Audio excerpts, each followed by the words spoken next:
एक समाज श्रेष्ठ समाज संगठन द्वारा लॉकडाउन के दौरान विभिन्न स्थानों पर लोक भलाई के कार्यक्रमों का आयोजन किया गया और वर्तमान में बंगाली समाज के आरक्षण और उनके जाति प्रमाण पत्र में पूर्वी पाकिस्तान बांग्लादेशी शब्द को हटाए जाने को लेकर कार्य किया जा रहा है। एक समाज श्रेष्ठ समाज के राष्ट्रीय अध्यक्ष योगेंद्र साहू के साथ विभिन्न मुद्दों पर हमारे संवाददाता अजय कुमार की खास बातचीत हुई है। क्या कुछ बातचीत की गई है, देखिए। मैं इस वक्त खड़ा हूं उधम सिंह नगर के सितारगंज क्षेत्र में। तो मेरे साथ एक समाज श्रेष्ठ समाज के राष्ट्रीय अध्यक्ष योगेंद्र साहू जी हमारे साथ मौजूद हैं। इनसे हम बातचीत करेंगे। तो सर, बहुत अच्छी पहल लॉकडाउन के दौरान आपके संस्था द्वारा देखी गई विभिन्न स्थानों पे। वर्तमान समय में क्या कुछ स्थिति आपके द्वारा की जा रही है? सबसे पहले तो आपका बहुत बहुत आभार। और लगातार एक समाज श्रेष्ठ समाज संस्था के माध्यम से हम लोग समाज हित की समस्याओं को निवारण करने के लिए कार्य करते हैं। अभी वर्तमान में जो हम लगभग 2 साल से इस विषय में संघर्ष कर रहे हैं कि बंगाली समुदाय को जो तहसील स्तर से प्रमाण पत्र जारी होते हैं उसमें पूर्वी पाकिस्तान और पूर्वी बांग्लादेश के शब्द का प्रयोग किया जाता है। हमने सरकार से कई बार मांग की। मैं स्वयं मुख्यमंत्री जी से मिला, अजय भट्ट जी से मिला और भी कई मंत्रियों से मिला और SDM, DM, सिटी मजिस्ट्रेट के द्वारा माननीय मुख्यमंत्री राज्यपाल जी को ज्ञापन भेजकर भी मांग की कि भाई जो बंगाली समुदाय के लोगों ने स्वतंत्र भारत में जन्म लिया है, अगर उनके प्रमाण पत्र में पूर्वी पाकिस्तान और पूर्वी बांग्लादेश शब्द का प्रयोग किया जाता तो ये बहुत दुर्भाग्यपूर्ण है, उसे हटाया जाए। क्योंकि बंगाली समुदाय के लोगों ने भारत में जन्म लेने के साथ साथ भारतीय संविधान में पूर्ण आस्था निष्ठा रखते हुए भारत हित और समाज हित में कार्य कर रहे हैं।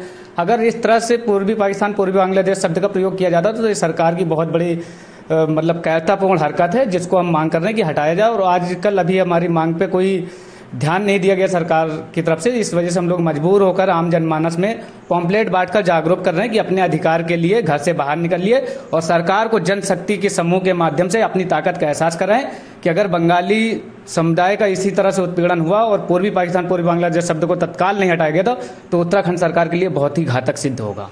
लेकिन कुछ समय के लिए देखा गया था कि पूर्वी पाकिस्तान बांग्लादेशी शब्द जो है वो हटा दिया गया था, लेकिन उसके कुछ समय बाद ही उसे पुनः लिख दिया गया था। इस बारे में आपका क्या कहना है?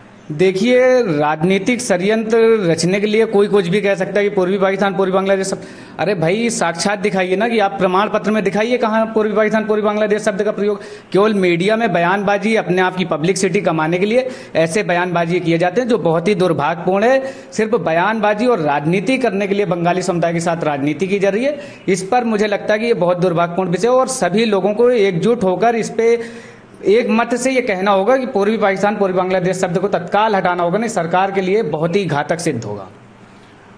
इस मुद्दे को लेकर के अजय भट्ट जी ने संसद में भी इस चीज को रखा था और आपके संस्था के द्वारा भी विभिन्न जगह ज्ञापन दिया गया। अगर आप लोगों की मांगे पूरी नहीं होती है तो उस स्थिति में आप लोगों की क्या रणनीति रहेगी?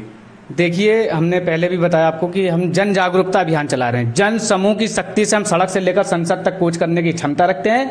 इसलिए अभी हम चाहते हैं कि सरकार किसी भी घटना को घटित न होने दे। ये सरकार, उत्तराखंड सरकार की जिम्मेदारी है कि तत्काल इस शब्द को हटा दे और शांतिपूर्ण ढंग से ये सारी मांगे पूरी हो जाएं। हमारी एक जनरल समाज हित राष्ट्र हित में मांगे, क्योंकि हर भारतीय नागरिक भारत की आन बान के शान के लिए जीता है। उसी में बंगाली समुदाय के लोग भी हैं। स्वतंत्र भारत में जन्म लेकर भारत की आन बान शान के लिए कार्य कर रहे हैं। तो इस सरकार की नैतिक जिम्मेदारी है कि वो अपने इस विषय में अपनी गंभीरता दिखाएं और पूर्वी पाकिस्तान पूर्वी बांग्लादेश शब्द को तत्काल हटाएं। राष्ट्रीय अध्यक्ष योगेंद्र साहू जी का कहना है कि अगर इनकी मांगे जो है पूरी नहीं की जाती है तो आगे भी उग्र आंदोलन करेंगे। अपने सहयोगी रोहित के साथ मैं अजय कुमार, JK 24x7 उधम सिंह नगर।